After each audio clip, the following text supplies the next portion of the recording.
ანაკლიის მომავლის ბანაკში დღეიდან 100 უკრაინელი მოზარდი დაისვენებს. ისინი უკრაინის იმ რაიონებიდან არიან, რომლებიც რუსული სამხედრო აგრესიის შედეგად დაზარალდა.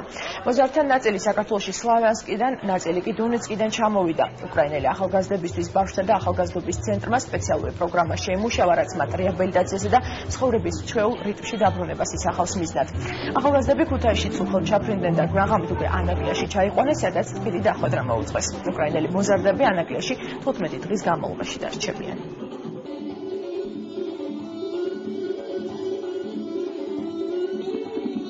ეს მოზარდები არიან კონფლიქტის ზონიდან, მათ სულიერი ტრავმა აქვს მიყენებული ამ კონფლიქტის შედეგად და ჩვენ ყველაფერს გავაკეთებთ იმისათვის, რომ მაქსიმალურად შევუქმნათ პირობები, რათა ეს თავიანთი ტრავმა დაივიწყონ და აქ გაატარონ ბედნიერად 2 კვირა. ელოდება ძალიან საინტერესო პროექტები, ბევრი სიურპრიზი, აქ იქნება როგორც საგანმანათლებლო, ასევე კულტურული პროგრამები და ეს არის საქართველოს თანადგომა უკრაინელი ხალხისა.